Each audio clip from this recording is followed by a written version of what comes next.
महात्मा गांधी पोलिसांची कारवाई, बनावट नंबर प्लेटचा वापर करून शासनाची फसवणूक, 2 संशयितांवर गुन्हा, 10 लाखाचा आयशर टेम्पो जप्त।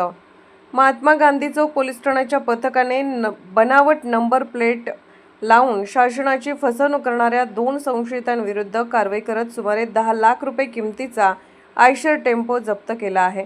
पोलिसांना मिळालेल्या गोपनीय माहितीनुसार 20 जून ते 25 जून 2026 दरम्यान भारतनगर परिसरातील 100 फुटी रस्त्यावर संशयास्पदरित्या फिरणाऱ्या आयशर टेम्पोची माहिती मिळाली होती।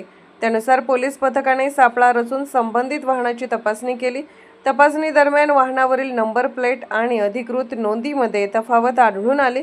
तसेच वाहनासंदर्भातील कागदपत्रांबाबत चालकाकडून समाधानकारक माहिती मिळाली नाही। ई-चलन प्रणाली व इतर नोंदींची पडताळणी केल्यानंतर वाहनावर बनावट नंबर प्लेटचा वापर करण्यात आल्याचे निष्पन्न झाले। पोलिसांनी वाहन ताब्यात घेतले असून या कारवाईत 2 संशयितांची नावे समोर आली असून पुढील तपास सुरू आहे। ही कारवाई पोलीस अधीक्षक तुषार दोशी, अपर पोलीस अधीक्षक कल्पना बारवकर, उपविभागीय पोलीस अधिकारी प्रणिल गिल्डा यांच्या मार्गदर्शनाखाली करण्यात आली। कारवाईत पोलीस उपनिरीक्षक पूनम पाटील, हेड कॉन्स्टेबल सचिन कुंभार, राहुल क्षीरसागर, सर्जेराव पवार तसेच इतर पोलीस कर्मचारी सहभागी होते। Bureau report SS news Marathi.